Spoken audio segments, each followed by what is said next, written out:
110100001. Oh, come on. Yeah, I'm trying to click on the fleet. I'm trying to click on them and check on them. There we go. Oh, population growth. Awesome. Thank you so much, Apollyon, for the 100 bits. I really appreciate it. Thank you. All right, we're still shrinking. Ooh, the Code Talker Conglomerate. New technological age. The Solar Age. Overcoming previous limits of propulsion and engineering. The Code Talkers are now able to build ships capable of exploring and colonizing their own solar system. Cool. They can now spread the raw rock and roll even further. Ooh, I don't want to push population growth any further. I don't want to push that even further. It said the binary Tyranids just sent you 100 bits. 100 bits for FG. Thank you. We could lower... No, that would just lower this. We could go for wisdom. I'm gonna go for wisdom. Orbital Space Labs develop tech to allow Code Talkers to expand even further into the cosmos. Ow! Oh, Finnan, that sounds painful. That sounds very, very, very painful. Ouch. That's not good. Okay, no, we're gonna... No. Yep, no, that's a no. No! Population growth! Yes. Synthesis.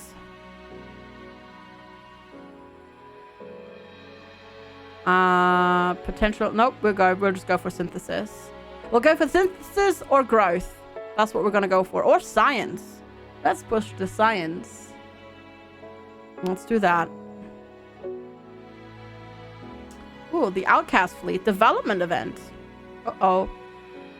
Depopulation. Uh-oh. Before they were born, the genes of the crew members of the Ash Outcast fleet were modified so they could perform better in zero-gravity space environments. Those modifications have unforeseen side effects, and their internal organs start to collapse after a couple of years. That can prevent it. Hey, emotionally unstable cat, thank you! Dun, dun, dun. Danhüppe a whole year. Danube. Thank you so much, emotionally unstable cats, for 12 months of support, an entire year. I really appreciate it. Thank you so much for keeping up yourself for that long. Enjoy the honors in your new golden crown. Thank you so much. And Wizards, jumping on the hype train with 100 bits. Thank you so much. Really, really kind of you. Right, we're preventive. The Ash find a cure to reverse the effects. We're still shrinking though, which is not great. But yeah, thank you so much. That's really kind. Ooh, population growth. Go, go, go, go, go, go, go. Welcome back. Welcome back, Alistair. Thanks y'all for the hype train. Much appreciated. Tom! Holy moly! Holy crap. Thank you so much. That's so kind of you. ZG, enjoy 3 months of honors. Thank you so much, Tom. That's incredibly generous of you. Thank you so much for the support. Holy crap. That's really kind of you. Thank you. We settled a major conflict. Right, more resources. We're still shrinking though. Hey, ZK, good to see you. Hype, hype. Hype, hype. Yeah, hyper, or something. Thank you so much. I heard there is a train coming. Get on and get a ride to Alpha Centauri. Let's do it. Mine-Gunner, thank you so much. Good morning, FG. Hi, Lauren. Good morning. Thank you so much as well. Oh boy. A train? No, a train. Like French train? ZG, thanks for the follow. Apollyon, you troll! Thank you so much. Oh gosh. Oh. Oh. Oh, and Brogantic. Where's Brogantic? There we go. Mandatory birthday bits submitted la la la la derpy derpy derp derp. Holy moly. Oh, thank you so much. ZK, thank you for the 100 bits. Mine-Gunner, thank you for the 200 bits. Lauren, thank you for the 100 bits. Also, good morning. Good to see you. Apollyon, thank you so much for the 200 bits. Again. And Brogantic, thank you so much for the 100 bits. You all are incredibly generous. Thank you so much. Thank you so much. Very, very much appreciated. Thank you for the support.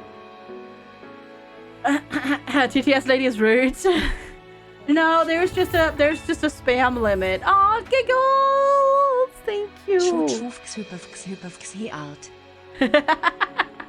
Giggles, thank you so much for the 100 bits as well. And apparently, televangelism is happening. But thank you so much, everybody. I really, really appreciate it. Religious preachers on Trappist Prime use television networks to cultivate large followings amongst the settler population. The broadcasts wander through the vacuum of space. Oh boy. Oh boy. Hi, Maribu! A regular signal. When the ratings begin to falter, the preachers hire large teams of well-paid TV writers to keep with the times using snappy one-liners of divine rhetoric. Televangelism takes Trappist Prime by storm, and now distant aliens may even join the flock. Or the settlers soon realize that many of the television priests only manipulate the worshippers while shrouding their own financial... Anonymous! Oh, Anonymous, thank you so much for the 80 honkin' bits. I appreciate it. Thank you so much for the support as well. Honk. Religious broadcasting is Honk. severely restricted. I mean, that sounds like a good thing to me. So, yep, that's what we're doing. Silence is the only option. Yeah, exactly. In that regard, absolutely. Thank you all so much for the hype train, all the support. Super duper duper kind of all of you. Very much appreciate it. Alright, we're still taking care of these folks. We're still taking care of these folks. Population growth. Yes, yes, yes, yes. We're almost there. Settler faction. Signals from space. Oh boy. Trappist is receiving alien signals. It's the rock and roll music again. The network of communication satellites used to connect the population of Trappist Prime picks up a signal from another star system. In an attempt to process the transmission, network protocols are applied to the raw rock and roll music. Again. Also, choo-choo coming through. We can ignore it again. We don't want to be his... Yeah, honestly, all Ash are just like, go away with your stupid rock and roll music. We don't like it. We don't like it. Go away. That's amazing. Oh, let's push for more utopia. But yeah, thank you so much, everybody. I really appreciate the hype train. Thank you so much for the support. I can only do this because of you, so thank you so much for that. Rock and roll's great. Well, apparently the Ash don't think so. The Ash like jazz more. Yeah, exactly. Choo-choo coming through. Thank you so much, everybody. All right, more science. I punch. Thank you. Zug, Zug. Zug. I punch. Thank you so much for the 200 bits. Very, very kind of you. Thank you. Sirius is now sending signals into space. The scientists of we come in peace. The scientists of Darkstar estimate that there are many developing civilizations among the stars, and it would be wise to send them a peaceful message before they pick up anything else. Good point. Good point. I can boost the signal. Explorer scientists make sure that a message of peace is sent to all potentially inhabited star systems in the galaxy. We come in peace, everybody. We so come in peace. Boop boop. Ooh, resources. But the rock, yeah, we come in peace without rock and roll. No rock and roll for you. All right, we push more science. We really need to push our growth though. Come on, population growth. One more. Utopia. 010100100111011101 more resources. Positive population growth. We've got it. We got it. We got it. We got it. The population again is growing. The Ash Outcast fleet has been saved. Thank you so much, Apollyon. You've been so incredibly generous. Thank you so much for the support. I really appreciate it. It's just kind of you. Thank you. Plastic plants? The mad scientists of Ash developed new plants that produce natural polymer capable of replacing the synthetic materials used in the Rigel system. Oh. That's so good. We can't make it a civilization pillar, but the use of natural polymer reduces the need for other minerals. But the new plants also invade the traditional nature and destroy local fauna. Manufacturers of traditional synthetics oppose the new polymer plants. Now we'll push the polymer plants. We'll use those. Whoa, that gave us like 20,000 years. Not 20, 2,000 years, sorry. I can count. I can totally count. But yeah, thank you so much, Apollyon and everybody else. Super duper kind. Welcome back, races. Welcome back. The Coach Talker communities. New technological age. Light speeds. Racing into the light speed age. Interstellar journeys are shortened from centuries to mere decades. Code Talker civilization sets new speed records in areas such as quantum state computing, light jet manufacturing, and mining for resources. I think Roa Rock and Roll is almost dead at this point because the Roa don't exist anymore. I don't want population growth. No. The Code Talkers achieve a mastery of space travel and colonial development crosses major hurdles. The civilization also makes leaps in genetic modification and cloning. Well, if only the negative would give us negative population growth, but it's not.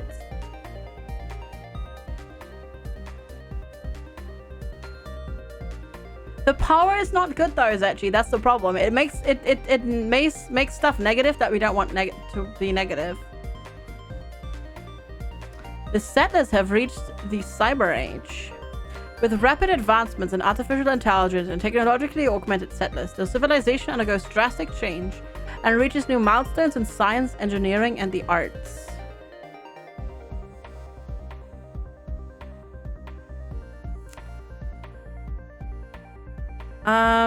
We can still push growth here a little bit. I was usually fine though, because it would help with your population issues. Yeah, but we're doing okay. That's the thing though. I think we're doing okay. The settlers focus on innovations in engineering. This includes finding the balance between consumption and resource preservation. Because they just have like all the resources here. But I don't think we're struggling all that much. I mean, yes, we killed the dinosaurs again, but so far I think we're doing okay.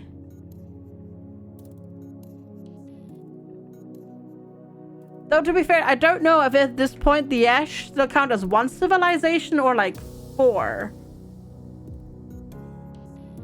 The dinosaurs never die. Well, I mean, we could have saved the dinosaurs, but chat said no, so. Robotic officers are used to monitor the bridge of the Ash outcast fleet during the long, uneventful expedition towards Sirius. One of these synthetic observers picks up the peace signal of the Ash on the sensor systems and tries to determine the best course of action. Hi, Imp! Good to see you. How are you doing today? Hello. We can ignore it.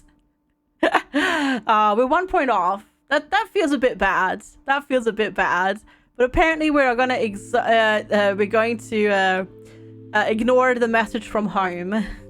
Weighing in the sometimes irrational behavior of the organic Ash outcast crew towards foreign concepts, the robotic officer decides that revealing the peace signal would risk the stability of the Ash outcast fleet. It deletes the entry from the onboard optical computer system. I'm doing really well, thank you. I am doing really, really well. The thing is, I feel the game is now actually picking up. So the space age is where it actually gets really interesting. I think. Also, the poor outcast fleet is gonna get there, and you know, the others are already gonna be there. You just sent a video about your Unity by tomorrow when you talk about project and half the people weren't sent their parts. Oh god, I hate that so much, Demon King. Group projects were always so frustrating to work on. Dear Madam F. Jesus, we of the Galactic Union of Sapient hereby serve you with a lawsuit. Please appear in court on Rigel Serval Orbital Alpha 5 next Wednesday. Low tax rates and loose regulation on asteroid near Darkstar spawn an off-planet tax haven. As word spreads about this profitable opportunity, wealthy individuals and businesses rush in to set up their investments, and the asteroid belt is filled with exploration vessels. A secretive financial service industry develops alongside increased fuel consumption and pollution. No. Other way around, ZG. Or we have 3 Ash. Okay, I can't prevent it. While many explorer factions sign an agreement to blacklist the asteroid tax haven and prevent wasteful travel, others refuse, succumbing to the pressure of rich lobbyists whose sole aim is to protect their investments. Let's push science. And then grab that. And then they have entered the new technological age. Good morning, Basted. How are you doing today? Light speed. Racing into the light speed age. Let's go. Let's make our decisions here. We can go with wisdom. Let's go with wisdom. With science and utopia. With the ability to conduct outer space archaeology expeditions, explorers begin to understand their role in the galactic dance of existence. Questions about alien life gives rise to the study of xenogenetics.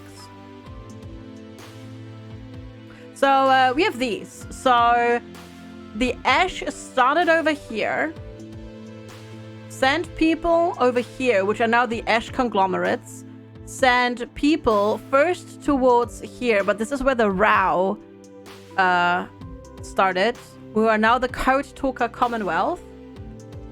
The Ash also sent people here. Well, actually, they sent people here first, and then the people from here went there.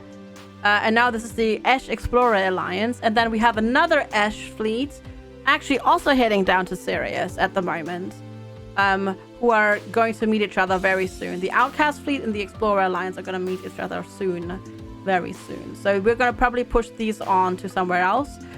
We had the Maru, which were a dinosaur race in Tau Ceti, and we had the dinosaurs on Earth. But we both killed them. Yeah. You got your second shot. That's awesome. Yeah, hopefully you don't have side effects. Yeah, fingers crossed. Hi, Q. SVK, how's it going? That's their progress throughout the ages. Yeah. The dinosaurs and asteroids got killed by an asteroid, not having 50 synthesis to prevent it. Yeah, but we made the choice to let them die and get 40 synthesis for letting them die, rather than because it could have also not gotten anything and have a minimal group of dinosaurs survive. But chat said, kill the dinosaurs, so we killed the dinosaurs. The settlers are now up here also in the Cyber Age.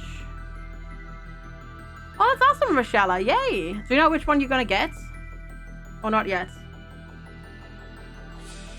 An ocean-based life form evolves onto land on Earth.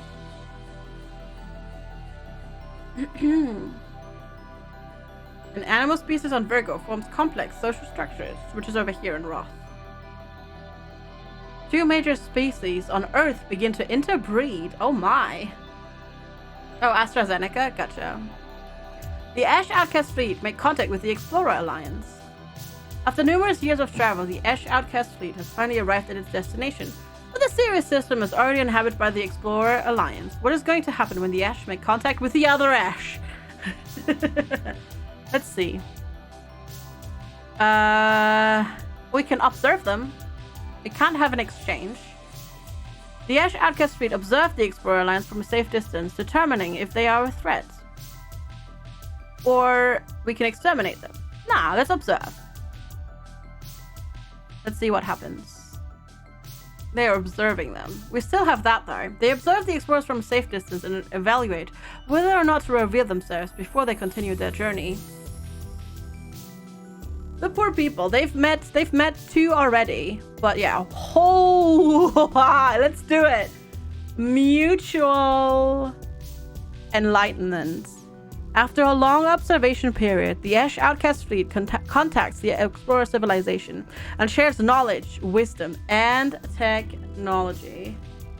No, it's the other way around. No. So the Ash Outcast fleets are in the ship, and the Explorers are down on the planet. And the fleet is the people in space are looking at the people on the planet. Disturbance. The Ash said that the development of the Explorer Alliance should be sabotaged. Oh wow, that's rude. Nah. Mutual enlightenment. Oh, the outcasts are basically living almost in a perfect utopia. Both parties are Ash. Yes.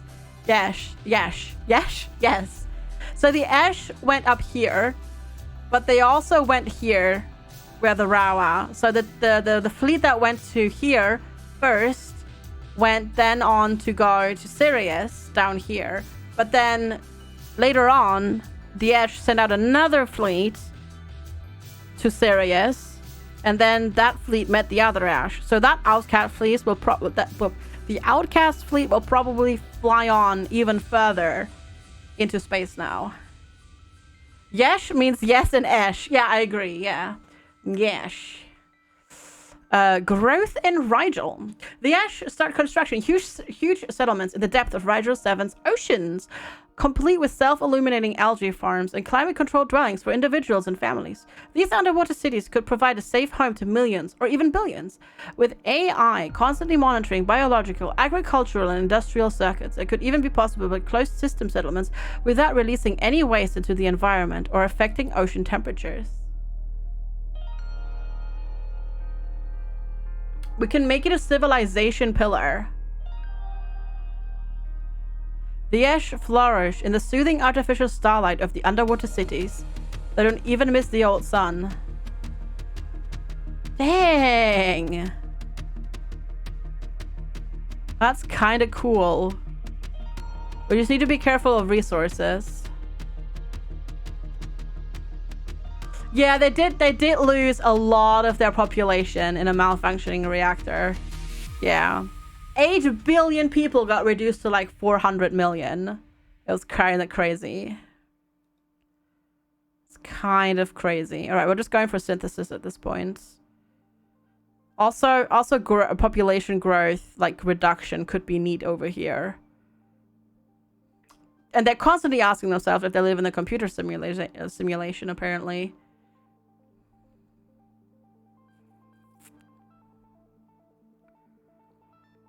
Code Talker Commonwealth. All right, let's check out on them. Gleaser is now building also a spaceship. The Code Talkers are able to construct a titanic interstellar spacecraft housing a self-contained environment with its own internal atmosphere systems, artificial landscapes, and agricultural ocean sectors.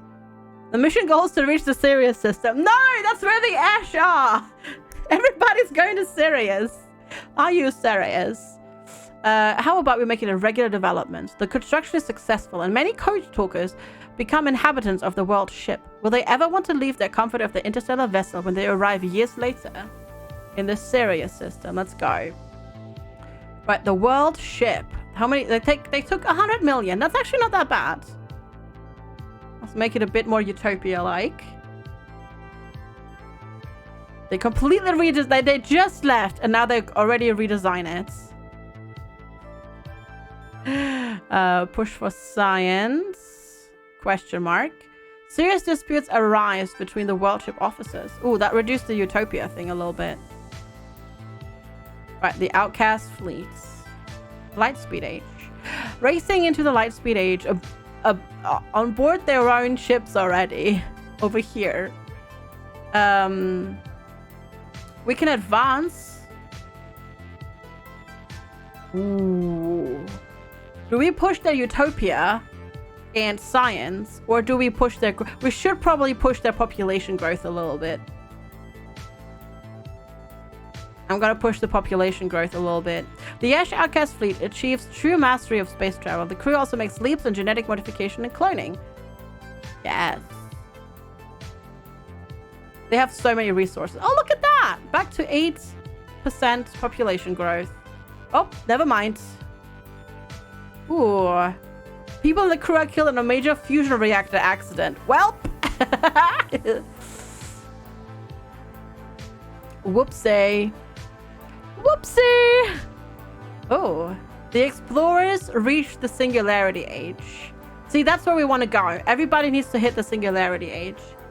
The explorers create machines capable of recursive self-improvement. These constructs can build even more powerful copies of themselves autonomously, growing their potential with each generation. The path to true artificial intelligence is clear. It's interesting that they got there that fast. Ooh. Do we go for population growth and resources, or wisdom and utopia? Yeah, we need 3 more singularity societies to get the final tech level.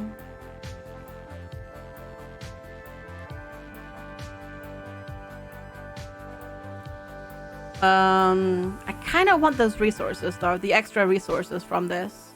Machines transform themselves to take on tasks such as cleaning up the environment, building explorer habitation, and acting as caretakers for the elderly. Let's see how much that pushes the resources out. Quite significantly. That's a lot. And now it's going down again. Yeah, currently this is a slightly imperfect utopia.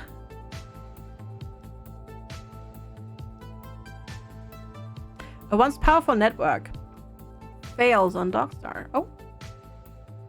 Alright. An armed conflict threatens the Code Talkers.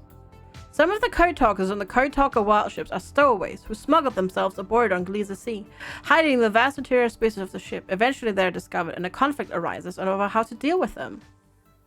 Oh no. Total war.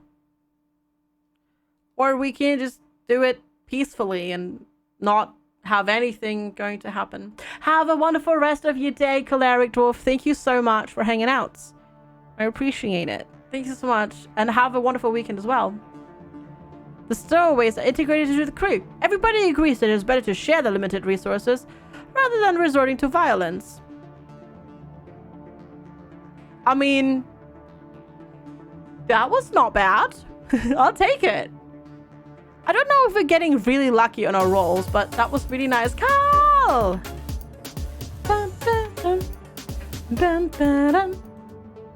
19 months anniversary PogChamp. PogChamp.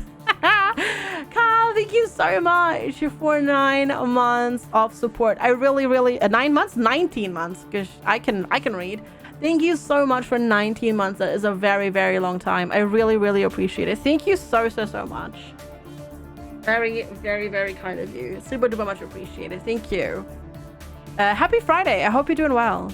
The mass scientists of the Code Talker world ship are detecting unusual radio wave patterns. By chance, they find traces of the peace signal sent out from the Explorer civilization. But will their molecular computers analyze the true nature of the signal? We'll probably ignore it again, won't we? It's Friday. No, Friday. we can. Gotta get down on Friday. I can be happy about it with no cost. Why would ignoring us cost it? I don't. That's weird. Why would ignoring it cost us points? The lead mass scientist deciphers the peace signal with awe, and for the rest of their journey, the onboard crew counselors explore the values of the Explorer Society. I guess it's because they're at 99% utopia, or like really high utopia, so we're like, yup.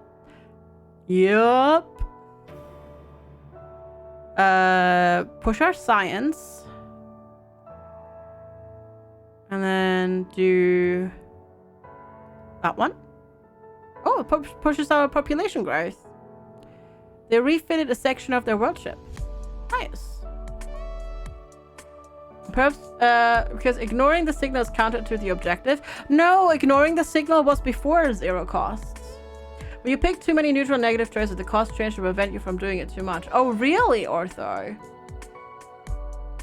I'm not sure if I like that. That seems weird. The Code Talker worldship crew develop a new dialect of their own native language. How are you doing, by the way? Where's the Outcast fleet going? Is the Outcast fleet going here? Wait, why are you traveling back to Gliese? You just came from there! What?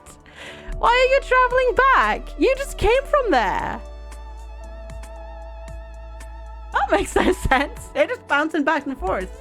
Ooh, Injustice and Trappist. Oh boy. Opposed to progress in the society, some settler reactionaries take to extreme measures. They start murdering value engineers all over Trappist Prime because of their supposed corrupting influence on the executives of the settler conglomerate. Will someone put an end to the slaughter? I can prevent it for nothing.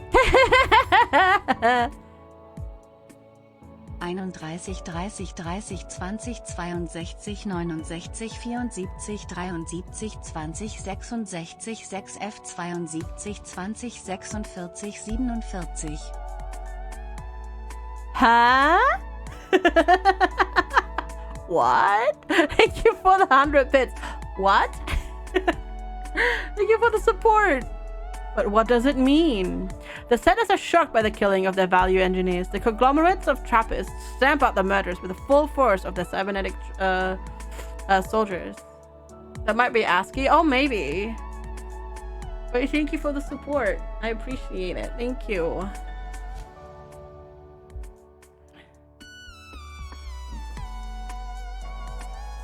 Okay. Destination reached. Oh, it says 100 bits for FG again. The Ash Outcast fleet made contact with the code talker Commonwealth. Oh, I see. Thank you, Apollyon. That's really kind. After numerous years of travel, the Ash Outcast fleet has finally arrived at its destination. But the Gleaner system is already inhabited by the code talker Commonwealth. We knew that. We knew that. We intercepted their communications. We can make it an exchange. The Ash land on Gleazer Sea and try to directly communicate with them.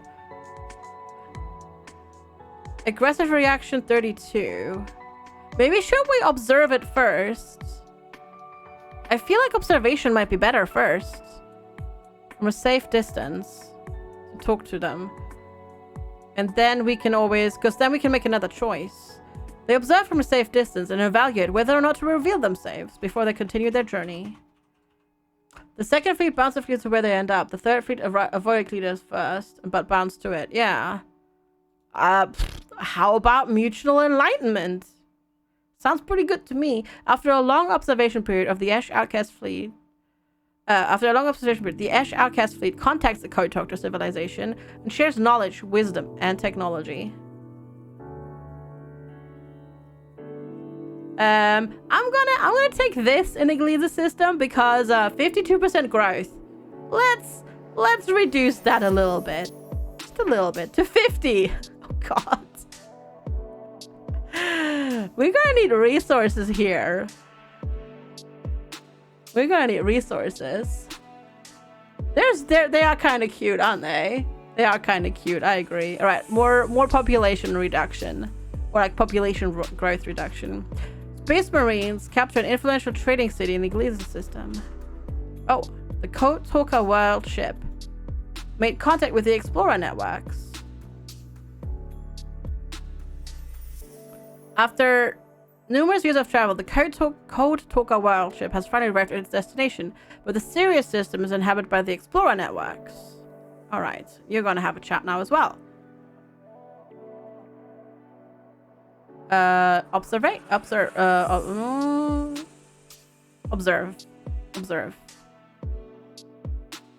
them. Let's see what happens. They observe them from a safe distance and evaluate whether or not to reveal themselves. Okay. 40 for mutual enlightenment. We could do secret research though. For many years, the Rao studied the society of Doxer, and after collecting a massive amount of data, they abandoned them, leaving no trace. I think that's okay.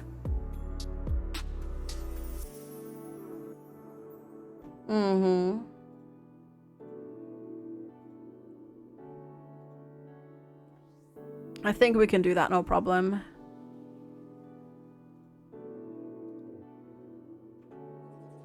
That sounds good. We're so close to a true utopia here. Yeah, at least they're moving on now. At least they're moving on. They're not bouncing back up there. Growth and Rigel. The Ash are now able to prevent and cure any kind of sexually transmitted disease with a nanorobotic system injected under the skin. Free from the fear of infecting themselves and others with harmful afflictions, society could take a much more unrestricted stance towards sexuality. Oh my. Oh my. We can make it a civilization pillar. Oh god. We already have insane population growth. The nanorobotics cure is distributed widely and prevents many deaths. However, some patients become sterile after long-term use. I'm gonna make that a dead end. I'm gonna make that a dead end because we have a resource scarcity already kind of coming up. So I'm gonna take the points because 38% is a lot. I'm gonna actually reduce that a little bit.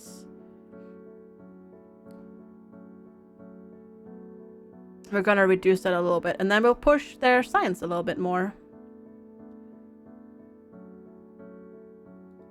Yes. Science. I like how the utopia is at 69. Quite nice, as they say. Oh, the Commonwealth, the Code Talker Commonwealth has reached the singularity age as well. The Code Talkers create machines capable of recursive self-improvement, etc., etc. I'm just not going to read that out because we already read it. Okay, advancement or wisdom. I don't want the population growth. I really don't, so I'm just gonna go for wisdom. Self-learning AI is able to process data and innovate faster than any Code Talker scientist. Breakthroughs in all fields of research happen almost daily. Yeah. Because that's massive population growth. There's 53 billion people on there. Oh, cool. That got the growth a little bit there. Solitary separation. Ooh, transport. Wow, the outcast fleet is not lucky, is it? It's just not lucky. Yeah, it's just, no. Trying to reduce the travel time of the Ash Outcast Fleet's expedition, the Sage Commander orders the onboard robotic technicians to overclock the fusion reactors. That sounds bad. However, one concerned fusion engineer warns that flying too close to the lightspeed barrier will destroy any refitted transporter. Yep, that sounds like a bad idea. Oh, close call is only 10? The cautious fusion engineer manages to manipulate the central optical computer and stops the acceleration process, saving the fleet and the entire crew. Oh, that was cheap. Warp 10, yep, Warp 10 it is, I guess. Oh, they are 100% utopia now. Nice. That's good. Potential war casualties is also really low. So where are they going now? I think they're going back up. No, they're going up here now. I can't wait for them to just bounce back to their home planet, honestly. I'm just waiting for them to bounce back to their own planets. The Code Talkers establish a new cloud.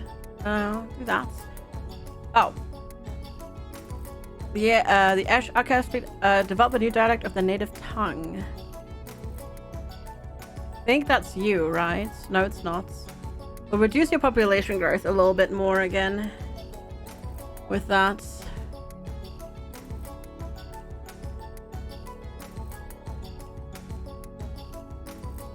Utopia. We actually went down with a utopia here.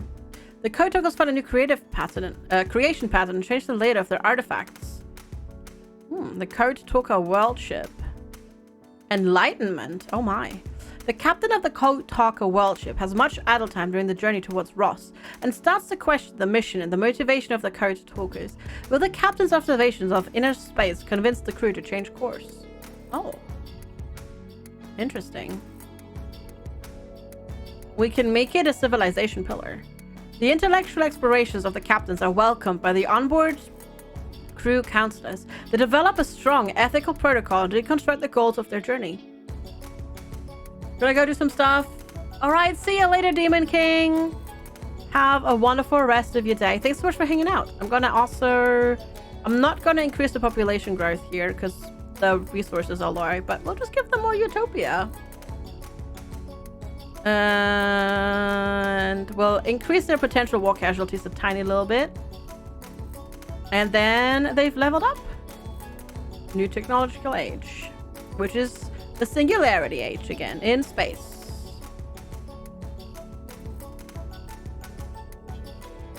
You and your 8 billion closest friends had just head out several thousand years to get some milk and eggs, and when you came back, you cannot talk with the people back at home. Yeah, I know, right? Isn't that just silly?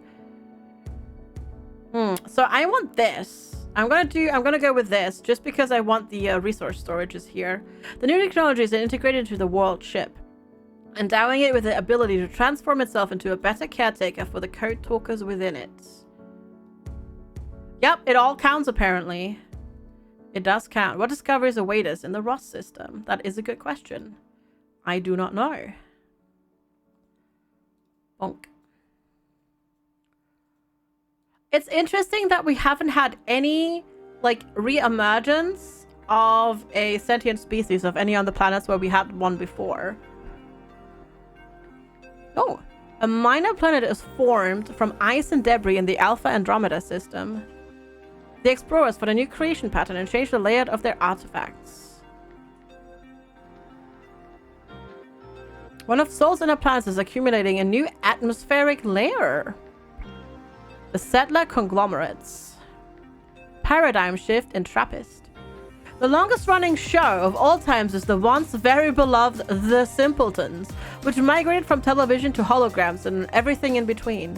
However, this enduring cartoon family of yellow-skinned settlers has run slightly dry of ideas, is now getting on everyone's nerve with celebrity-glorifying cameos and cultural references devoid of humor. Will the comfortably numbing dribble finally be cancelled, or will the long reign of this worn-out cultural icon persist indefinitely? The Simpletons. Can it be any re-evolution after extinction? Oh, that's good to know, Ortho. Thank you. Okay, so we can either just go for a cultural expansion, or we can ascend culturally after the Simpsons. All right, let's ascend after the Simpletons. The Simpletons must go. Settlers purchase a show and it finally gets the sack. Horatio Simpleton eats the last donut. Since every ship colony counts, you just have one species as 7+8 should have its spawn ship. Yeah, apparently so, yeah. Yeah. A cultural reference about cultural references is very meta. I guess we'll go with population growth for now. And then we'll go synthesis. Alright, and now they level up. It's meta all the way down, yeah.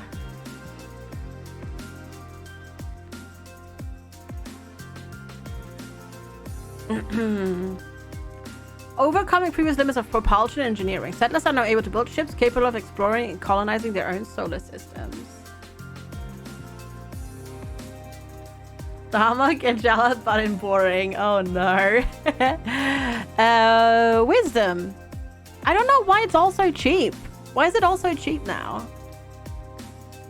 Orbital Space Labs develop tech to allow settlers to expand even further into the cosmos. Pushing science and utopia. More science. Ooh, an important Cold-Taker world trip mass scientist dies. Uh-oh, that's not good.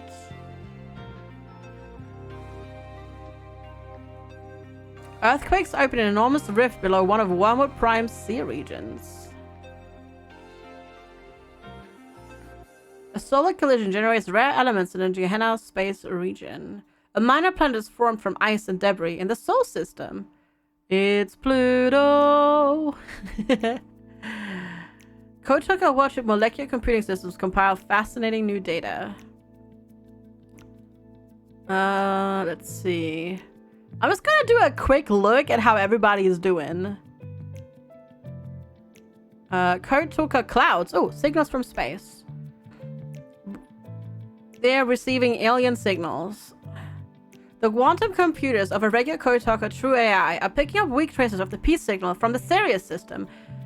True AI is set to analyze the data from many light years away, where they figure out that this is a message from the Ash.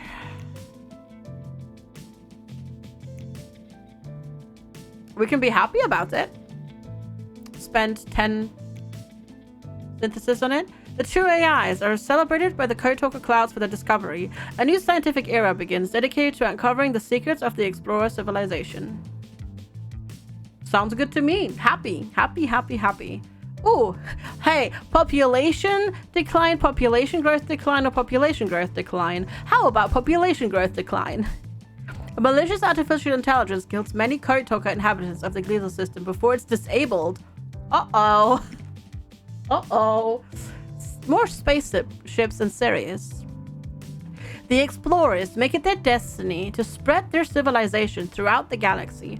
Artificial intelligence pinpoint optimal expansion vectors, and androids construct a fleet of interstellar vessels in the Oort cloud of the Sirius system.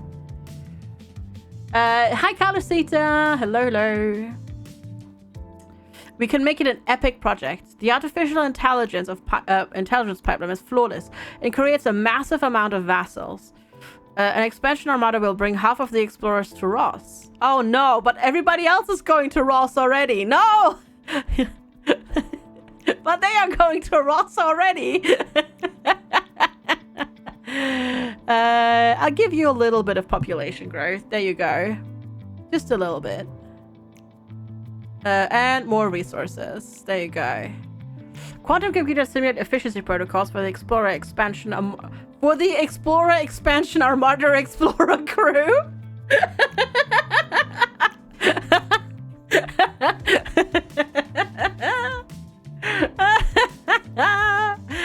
Oh, that's amazing. How long the resources last is more a societal thing than a resources present thing. Definitely as well, yes. Definitely. It's also definitely a party. Yup. Let's see. We need to push your technological age here. There we go. Oh, Code Talker Warship has reached their destination in the Ross system. Awesome. A long journey ends as the world ship arrives at its destination. The crew determines that the polar regions of Virgo are protected by Arctic ice. They propose setting a colony there to observe local life forms.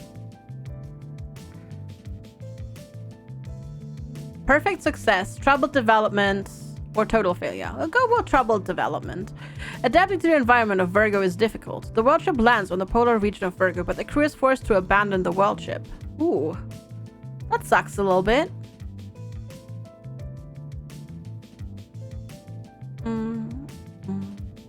Colonies cannot reach final technology. Okay. I guess we'll... If I reduce their science, do they go backwards? No, they do not. Okay. So that was basically 3 points there. The Kotoka polarized colony. That's power in Ross. What the heck is that?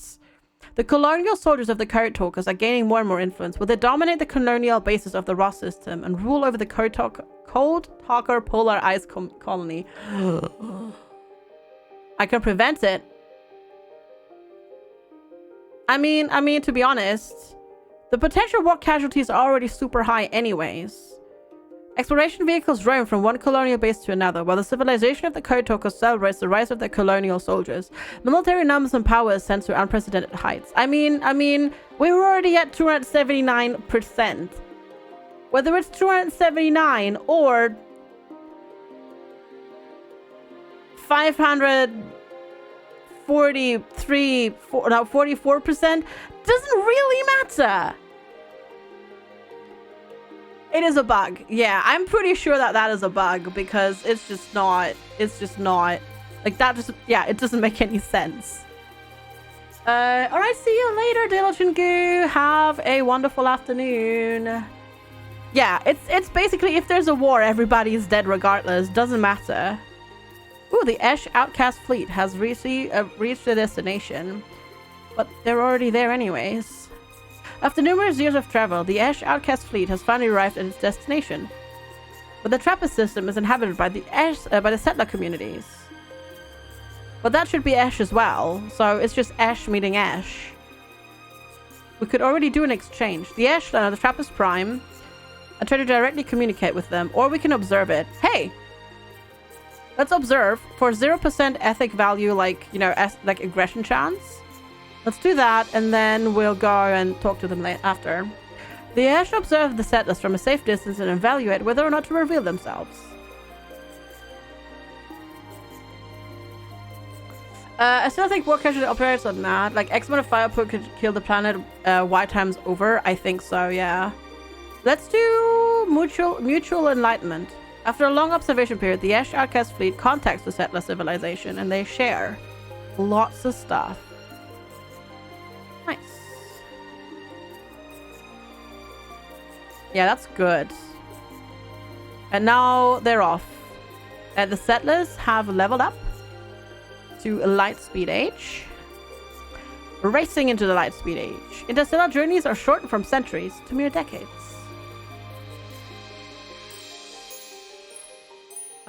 We can go for advancement, I guess. Yeah. Get population growth and resource growth. Execute the jump to light speed. Yup. Engage. The set has achieved true mastery of space travel and colonial development crosses major hurdles.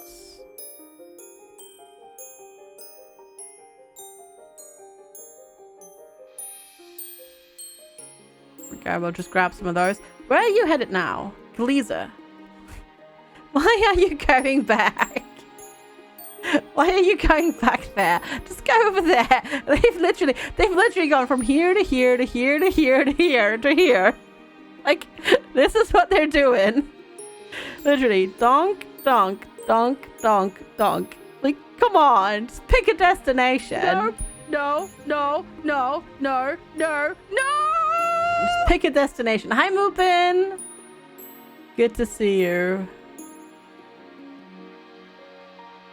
Okay. Explorer Expansion Armada. That's a mouthful. Honestly. They're definitely a tourist group, yeah. An asteroid impact destroys the dominant animal species on Earth. Oh no! Alright. Explorer Enlightenment. The sage commander of the Explorer Expansion Armada has much idle time during expedition towards Ross and starts to question the mission and motivation of the explorers.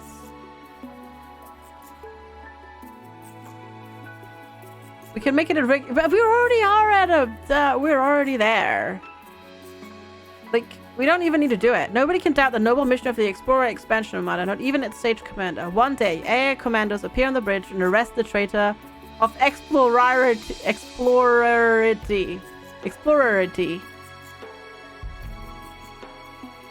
I mean,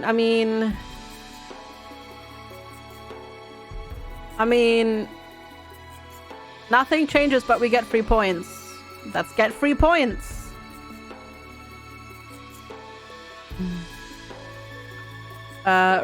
Keep resources around. Explore resource crisis. Uh-oh. Scarcity crisis in Sirius. Uh-oh. Matter deposits are becoming scarce in the Sirius system. The effects of colonial exploitation brought the explorer civilization to a breaking point. While they are dealing with the resource scarcity, will the networks find ways to prevent the complete exhaustion of the environment? See, that's a problem now.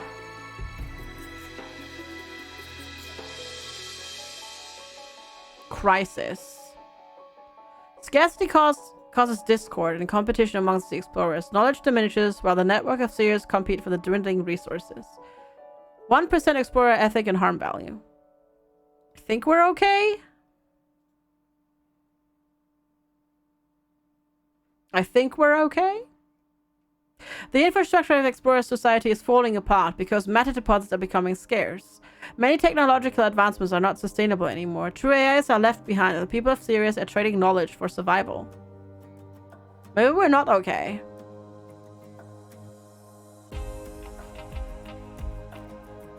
Oh, okay. Go back in tech to get resources. Okay. I mean, that's fine. Astro AIs are now busy keeping Explorer Society from falling apart with little ingress matter they have left. The next generations will be more capable of living with scarcity, but a lot of technological advancements will be lost. The question is 20%. Nah. Whatever. That's fine. Yes, I have 4 singularity civilizations. Exactly. We're already working on final tech. So, we good. Yeah, we good.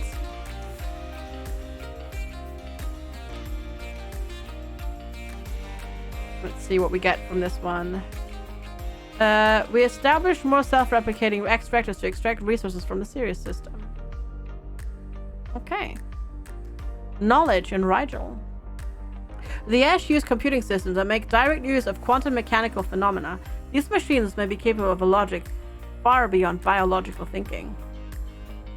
Ooh. The creatures was there. The art was awesome. We can make it a civilization pillar. These machines work so efficiently that the Ash let them take over most governmental functions. That sounds good to me.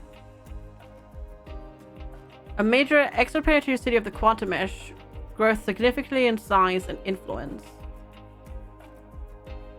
Get some more resources.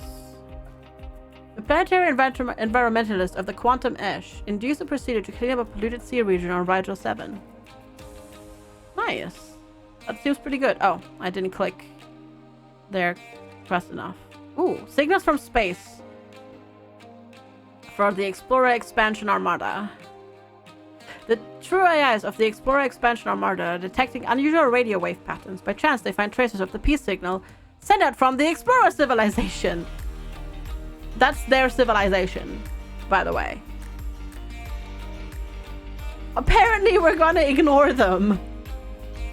We fail to find any signs of the Ash between the radio wave patterns, and the peace signal is lost to the Explorer crew.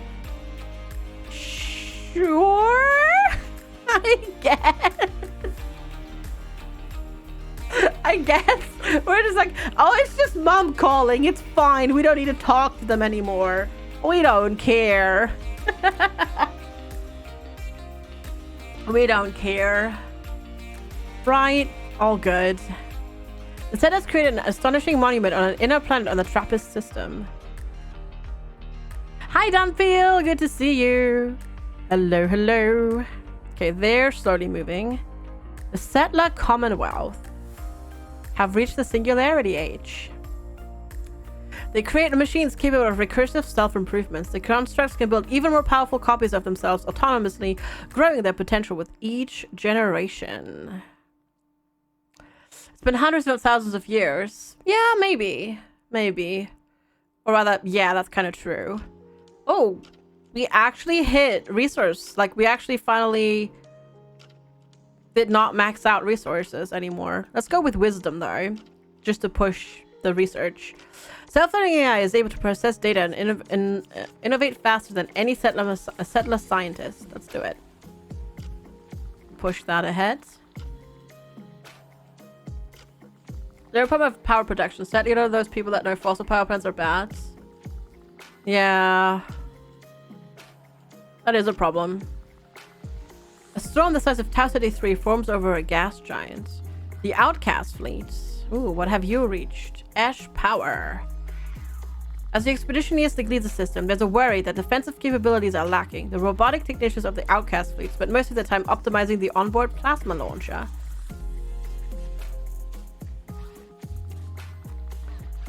A plasma launcher nearly goes critical during a test run. The Sage commander of the Outcast fleet gives the order to all robotic technicians to end construction. Yes. Let's not build any experimental weapons, shall we? They have resources for 400,000 years on that ship.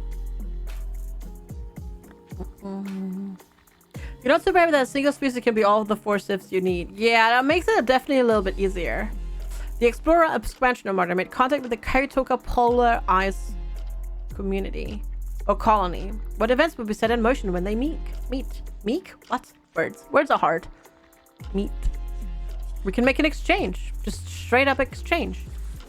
Or we observe it. We observe first because 0% chance of aggressive reaction. We should just do that. That seems better. They observe to decide whether or not to reveal their existence.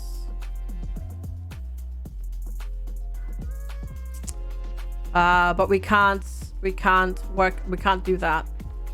Dang it, we should have just landed. The Ash studies the society on Virgo and collect a massive amount of data. Fearing their culture isn't ready for first contact, they decided to leave. That makes no sense because they've already, like, talked to them before, and they've, like...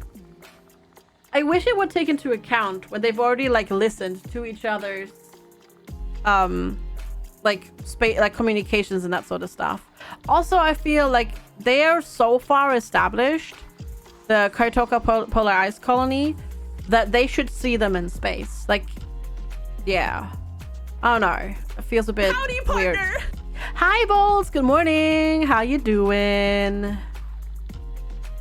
Bad girls and alpha slowly changes the planet's atmospheric composition. Yeah, I know, never blame me. I have a list. I basically have a list by now. Oh my god, and they're coming back again to them here. Ooh, cool. Code talkers clouds reduction. The clouds of the code talkers are urged by optimization controllers to reduce the consumption of resources. If the regulators listen to them, the environment of the code talkers can be conserved, the exploitation of meta deposits reduced. I have a list. I'm checking it twice. Make it a civilization pillar. The code talkers regulators are absolutely convinced that the resources reduction is crucial for the future of their clouds. From now on, they don't do anything without consulting their optimization controllers. Let's see how far we can push that out. Dang! And that with a population growth of 42%. Let's get more population going. Memes full of fake news are spread. Dang it! Okay, we need to push science here a little bit. They're really slow in sciencing here. Study of the art, true AI on Gleason C, the code talkers discovered new scientific insights.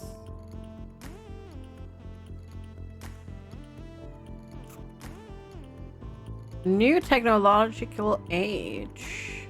Oh, Quantum Edge Sage Commonwealth has reached the Singularity Age.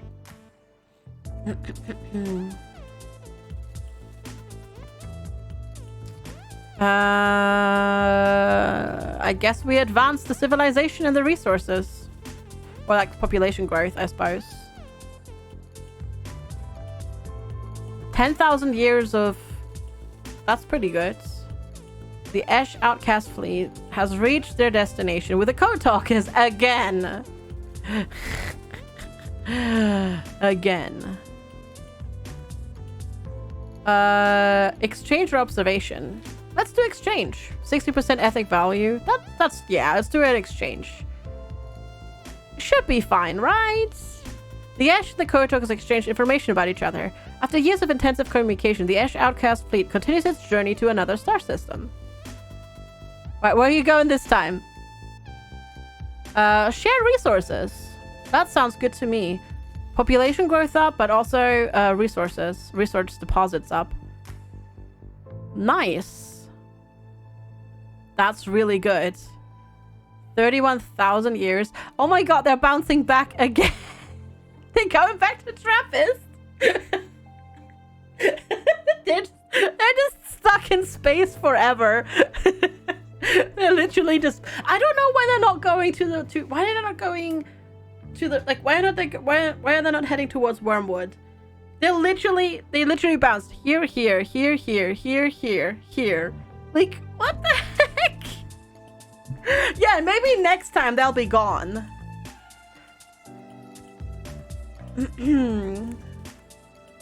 Outside of the range? Maybe, but they're like Lightspeed age. So they should be capable of getting to Wormwood. Alright. Development. Consumption in Sirius. The Explorer civilization needs more and more resources, so their use of self-replicating extractors is rising fast. Those in charge of the self-replicating extractors not only provide networks and orbital habitats with riches, but they also gain a lot of influence. Ooh, that's bad. I can prevent it for free. To prevent power struggles and future agreed amongst the Explorer, the network restricts further use of self-replicating extractors. Yeah. Because that's bad. That's really bad. We need more meta deposits. The Explorer creates a phenomenal historic simulation of their civilization. Resources. Yes. That did not actually make it go up at all, though. Because that's bad. Give me just synthesis points. Yeah, ooh. That's low. That is very, very, very bad. They established a new network. Oh god, it's just going down. 41 years. Explorer growth.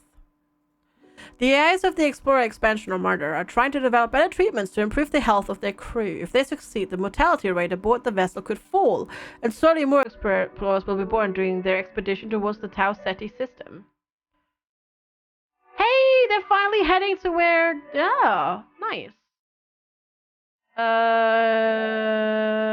We'll go with regular development, because we don't want to have that big of a growth rate because we only have like 167 years. With the limited possibilities of the Explorer expansion armada, the onboard AI has managed to improve some of their treatment methods. With time, the number of explorers increases a bit. Yeah, we don't want to go like two. See, that already went up by 6%. Give me some resources, please. Maybe? And let's reduce population growth a little bit there. Give me that. Dang it, I'm locked into this now. I don't want to be here. They're already at maximum utopia, so I guess we'll lower potential war casualties even further. They have reached their destination of the Tau Ceti system. Hey! A long expedition ends as the expansion armada arrives at its destination. The Explorer crew determines that the polar region of Tau Ceti 3 are protected by Arctic ice. They propose starting a colony there to observe the local life forms. I can do a perfect success for free. The expansion armada drills down into the Arctic ice of Tau Ceti 3. Insulated by the snow cover, the explorers flourish and can access resources trapped under the ice. Sounds good to me. Whoa, resources exhausted in 29 years. That's not good. That seems really bad. Hi Cody, good to see you. Hello, hello. How are you doing? Alright, increase that a little bit. That doesn't even begin to scratch the surface there. How are the settlers doing? No, they're fine. Wait, who was the others? The Explorer networks? 23 years. Let's lower the population growth. Had a nap? Are you going out for sushi tonight? Ooh. Sounds good. Paradigm shift in Tau Ceti. The Tau Ceti polar explorers are forming a new belief system. The long expedition towards the new home and the transformative first years of the ice colony inspire them to adopt the new faith. You still can't get past day 17. Oh no! Cultural ascent. A community calling themselves the Tauborn merge scientific and philosophical ideas with a deep admiration and love for the new planet and its inhabitants. The polar explorers of the Tau Ceti system follow this faith into a new era. Nice. Alright. The Tauborn spiritual communities. You'll do it one day, I believe. I believe. Cody. I'm doing really well. Thank you. In the hands of our leaders. The Code Talker polarized colony are picking up a transmission that did not originate from Lisa C, their home planet. The leaders of the Code Talkers must decide whether they should spread the peace signal from the Explorer civilization amongst the colonial scientists or mobilize the soldiers. Don't mobilize the soldiers. Don't do that. Well, apparently we're going to be very happy about it. The leaders of the Code Talkers decide that the content of the peace signal should be wildly spread. Hit ignore? Nope. No.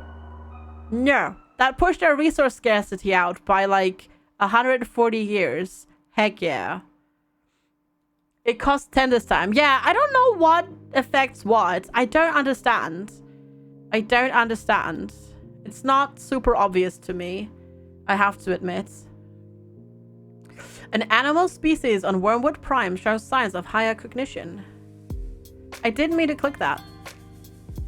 I want to click that. God, they're bouncing back again. That's so hilarious. Small asteroid showers enrich the surface Gehenna 6 with valuable minerals. The Tauborn spiritual communities. Final technology. Whoa. They pushed there so quickly. Highly advanced artificial intelligence in the Tau Ceti systems use an immense amount of energy to guess the parallax states of their artificial intelligence counterparts in other systems in the galaxy. If this technological gambit is successful, instant communication between all civilizations and starships would be possible.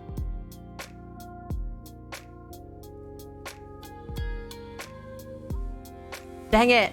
Dang it. Oh, come on. Are you kidding me? I can't do this because 30. I need 30 for that.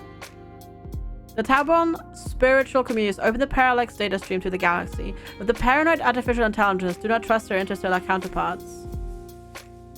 Complete breakdown. Okay. I don't understand what this means. I don't understand what this means. So I'm going to click it and see what happens. The galaxy was plunged into discord as the artificial intelligence of the Tau Ceti system sacrificed themselves and destroyed a freshly established Ansible network before it could be corrupted. The technological progress of the Tauborn was lost, and galactic trust was shattered. Why? How? I don't understand what that means. Like, how that happened. I don't know. It's not clear to me. So I guess we didn't win yet? And they got pushed back in development. It's very strange. It's not super obvious, like, what that means. Forbidden simulations. Simulations are depicting the brutal injustices of the settler clouds, but regulators don't want such art to inspire critical thinking about the fraudulent foundations of tyranny. The work of transgressive simulation designers is already being censored and banned.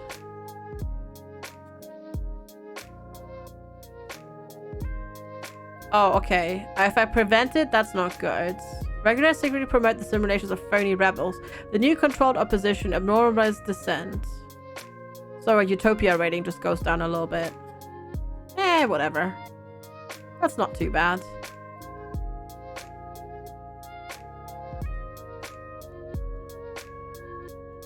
Okay, so far so good, I guess. Maybe. Explore our networks. A resource crisis. Sirius is out of resources. They have used up all available matter deposits. They are no longer able to provide for their orbital habitats, and their networks will soon fall apart. The overuse of self-replicating extractors has destabilized everything. All resources, oh god, regress, collapse. Chaos and panic lead to the incomplete disintegration of the Explorer networks. Will the explorers take their sentient guns and obliterate each other, or will they find a more peaceful way? I don't know. We'll see what happens. Lost developments. They completely regressed without access to any matter deposits. Current knowledge is lost. The astro AIs of the past are forgotten, and the Explorer regressed to ancient ways of life to survive in their decaying orbital habitats. Artifacts from the Glory Age cannot be replicated anymore and become high in demand.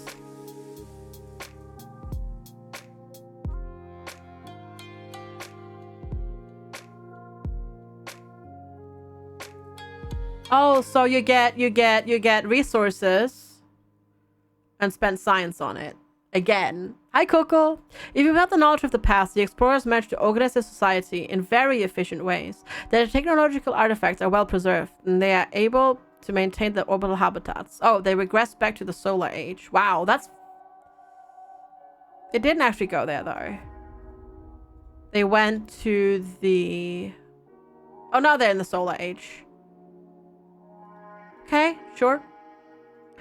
Hi, Thoughtful Gaming. Good to see you. Hello, hello.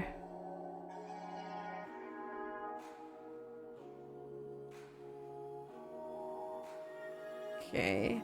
So the actual problem...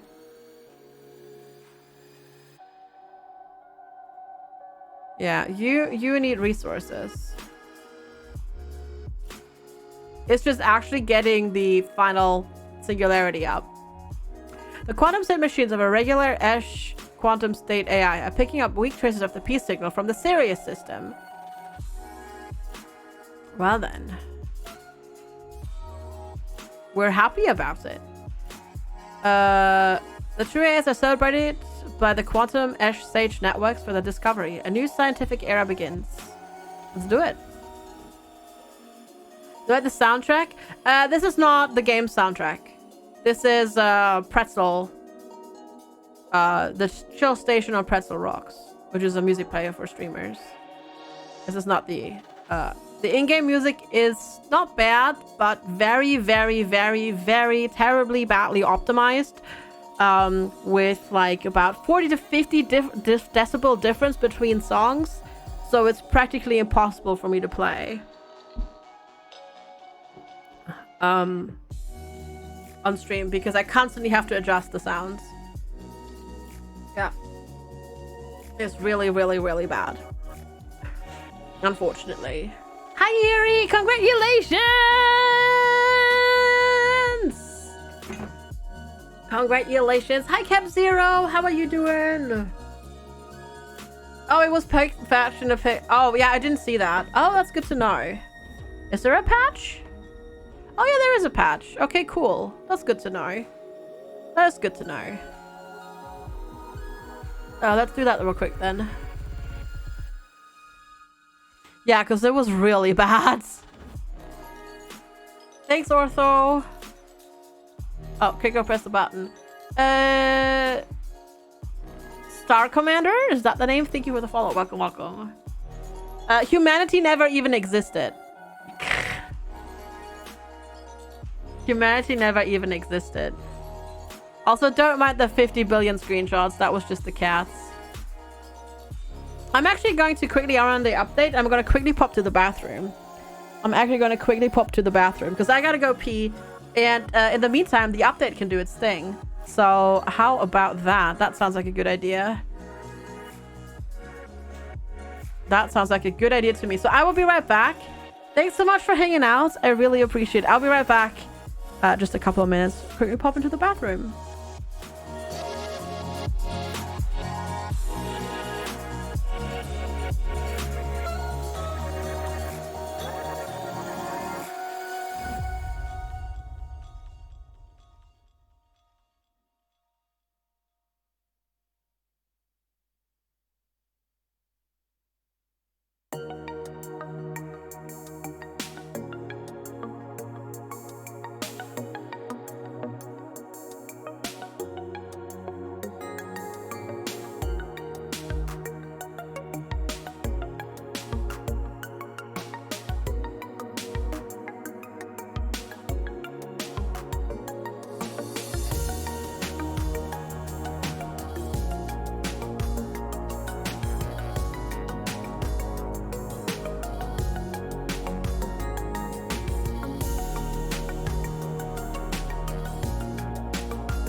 All right, everybody. Thanks so much for sticking around. I'm back. Thank you, thank you, thank you. Let's see real quick. They don't. No info about, like, no patch notes. There we go. No, there's only this. Unless it's above... Oh, never mind. There we go. There they are. Music tracks were not affected by the volume slide and always on full volume. Yes. Okay. New background art and some typo fixes. Okay, cool. Awesome. That's awesome. That's good, good, good, good. What happened? Nothing. Nothing happened, Crichton. I just took a break. I had to go to the bathroom. But no, there was a small update. That's good. That's good. I'm glad that... No, I don't want to... No, skip. I'm glad they fixed that because it was really, really loud. Let's see. Let's see.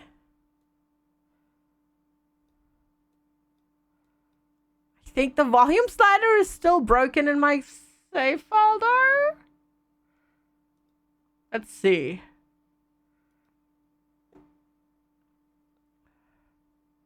We'll see if the music is actually fixed. Because earlier I tried to use the volume slider and it wouldn't work either. Also, have a wonderful rest of your day, Danfield. I'm not sure if I caught you, but yeah, have a good one. Have every... Oh, wait, no, I didn't. Good point. Good point. I did turn off the volume in Windows. That was the thing that we did afterwards. Because even setting the volume mixer to 0 didn't actually do anything. Thanks. I forgot about that.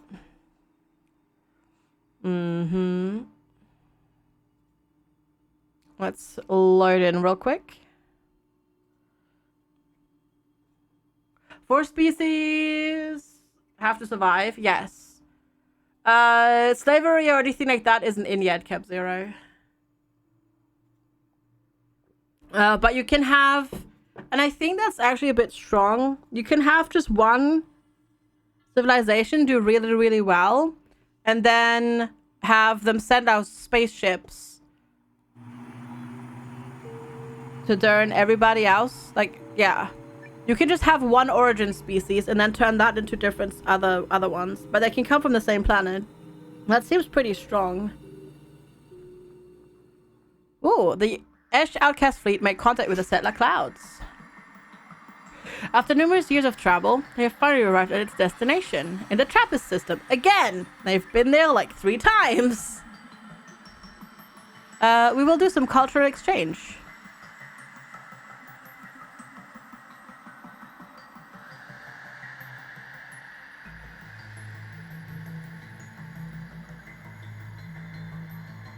Hi, Shen. Good to see you. Hello, hello. 50, 20. 50, 20. I see an issue there. Because it says, I don't have enough synthesis to choose this. That's incorrect. It's incorrect. Well, I guess we'll go with 0 then. With observation. The Ash observed the settlers from a safe distance. You don't have minus 20. No. It uses 20 of mine. It would use 20 of my 50 synthesis to do it. But also, hi Walsh, good to see you. It's definitely... It gets really interesting once you...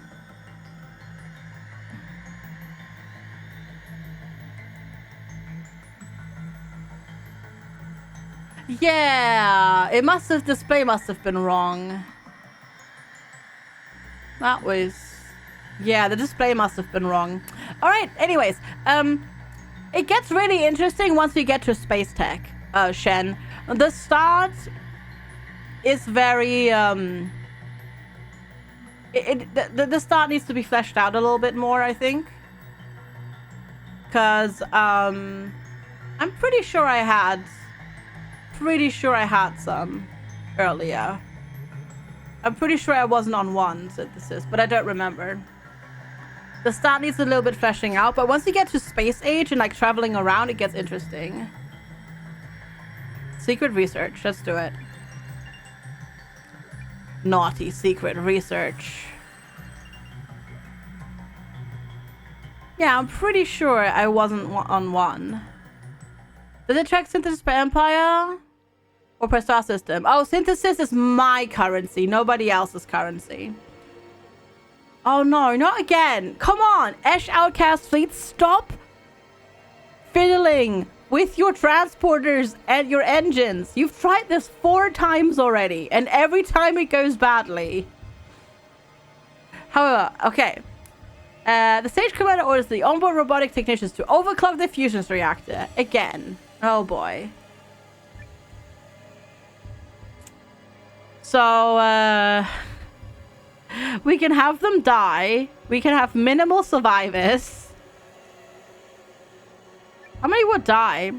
Relativistic forces start to tear the Ash Outcast fleet apart. The lead robotic technician is able to reverse the acceleration of the fusion reactors, but it takes a long time for the refitted transporter to stabilize. I wonder how many die. How many do die?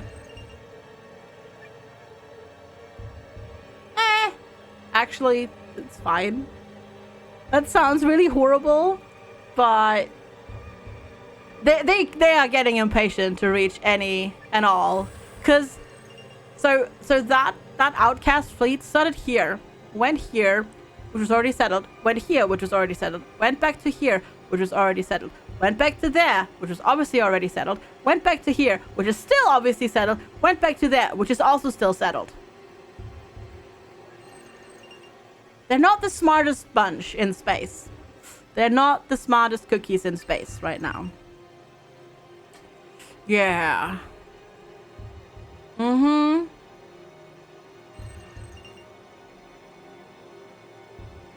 Let's do that one. A new major orbital habitat was developed in the Rigel system. Ooh, resources. The colonial... Wait. The colonial planners establish and protect a land region on Earth. The colonial planners? What? Excuse me, what?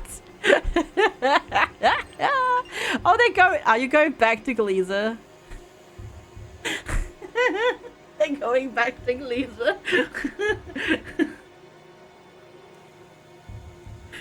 I want to see they only go into a direction if they can currently reach their resource stores. Clearly, which is not very smart because they just bounce back and forth. Right. Code Talker Clouds. Knowledge. Let's see. The code talkers create the ultimate research computer, a vast construct. The machine optimizes itself constantly to gather knowledge about the universe.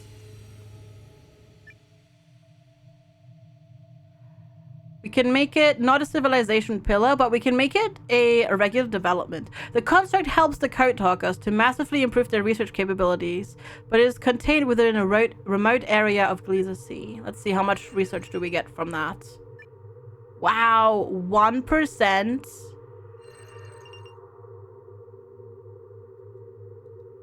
Holy moly. Is this event driven? Yes. Yes, it is event and choice driven. Yes, it is. We need to reduce our population here a little bit.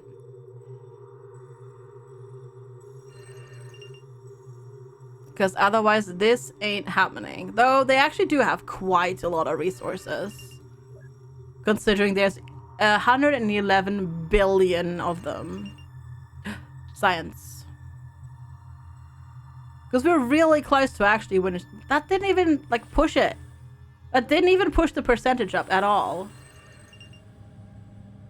We were at 7th instances. The reload and update killed those. Great! Great. Thanks for checking, Apollyon. Much appreciated. Oh well.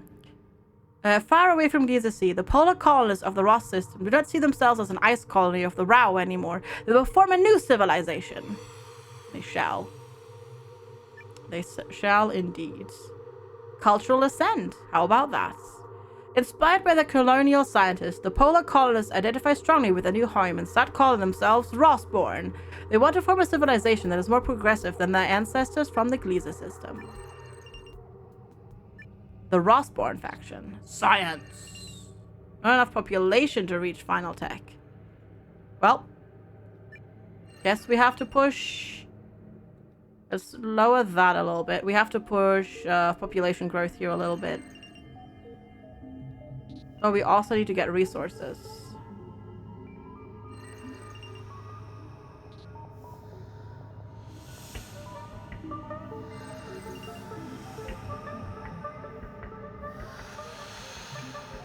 Some of the music in this game, not gonna lie, freaks me out. Like, it's a bit disturbing. Like, just a little bit. Just a little bit sometimes. Power in Tau SETI. The Tau board developed handheld energy weapons capable of shooting concentrated light beams over long distances. These soundless and nearly invisible lasers inflict deep burning holes inside their targets. Ow! Rude.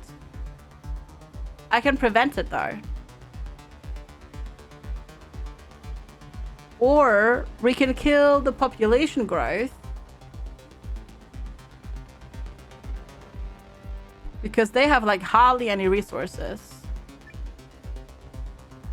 Small light-based energy weapons enter mass production for military and civilization purposes, while larger models are mounted onto ground vehicles, hover tanks, and spacecraft. Physics! Hi, physics! Good to see you. That's a lot of ads. That didn't even reduce their population growth at all. Oh god. I wonder if the... That didn't even do anything.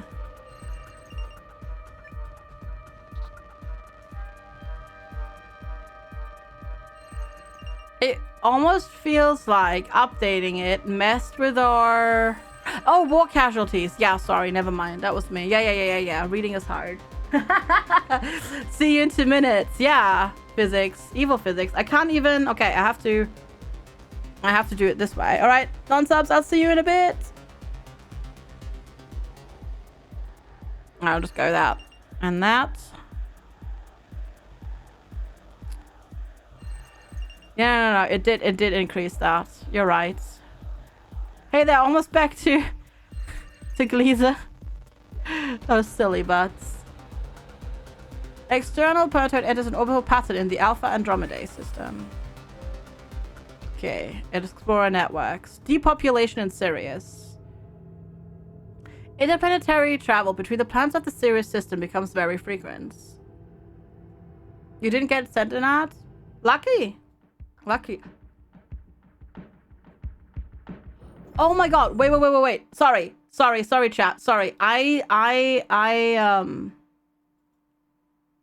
need to check something real quick. Give me just one moment because I just noticed something on my dashboard. Let me just check that real quick. Oh, never mind. Never mind. All good.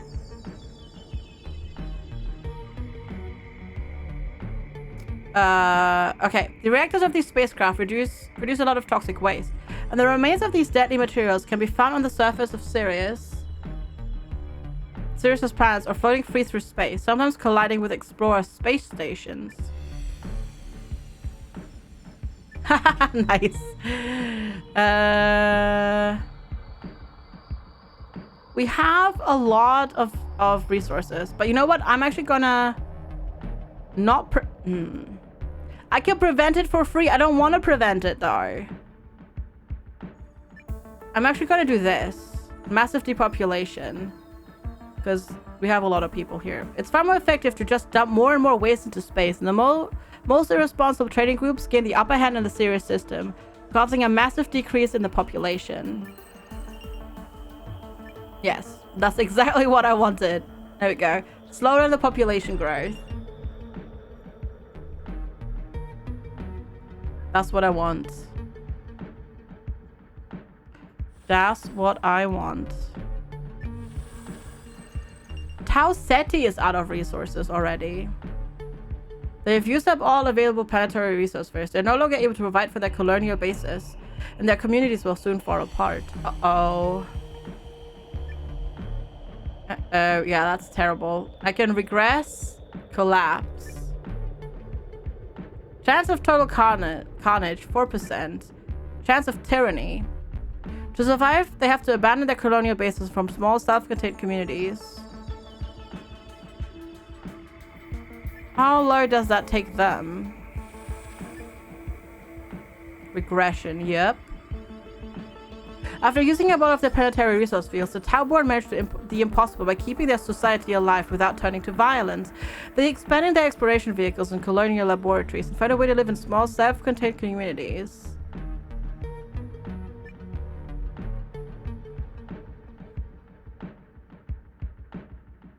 I see, okay. Regular development, that would lose a lot. Minimal regression. We could do minimal regression. They're able to continue their existence by using whatever Tau 33 provides in a smart way. The stagnation of power growth and even knowledge is embraced by everybody. Let's see how badly that... Okay, there's no population growth. But I could just make population growth happen again. And then we could just leave it on this, and I give them some resources. Seems good to me. The Ash Outcast fleet made, again, contact with the Code Talker Clouds. They're back again! Our friends are back! Hi, friends! What's up? Hello! Let's exchange stuff. They're getting to know each other. They exchange information about each other. After years of intense communication, they continue their journey to another star system. Again. Are you just gonna turn around? Turn around. Oh, let's share resources. Let's share resources. Yes. Population growth and resources. Oh my god. That's a lot of resources here in Gliese. Oh no. Oh no, are you just popping? You're just going back, aren't you? Rossborn factions, final technology. Ooh. Highly advanced artificial intelligence in the Ross system use an immense amount of energy to guess the parallax states of the artificial intelligence counterparts in other systems in the galaxy. If this technological gambit is successful, instant communication between all civilization and starships would be possible. Just to get rid of them. Synchronized galaxy. The galaxy is in concert. The artificial intelligence of Ross transforms into a galactic hub of the parallax Ansible networks. And every civilization is connected on a galactic level.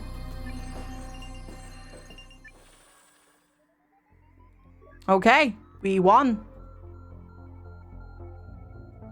The Rossborn factions opens galactic society to intellectual convergence. Light years apart, but instantly connected, the stars and their inhabitants enter an era of hope and harmony.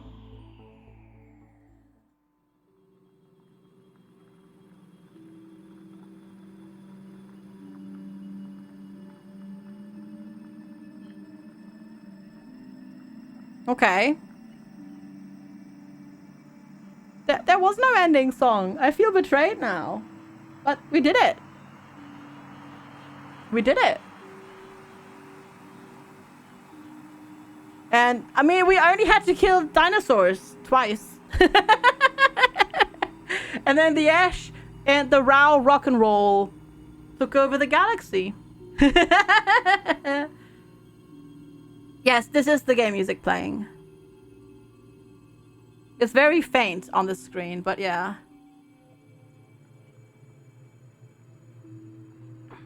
Yeah. It seems only there when you end the screen. Oh, okay. I see. But yeah, there's this music. A lot of the music, yeah, no, that just goes back to where we saved.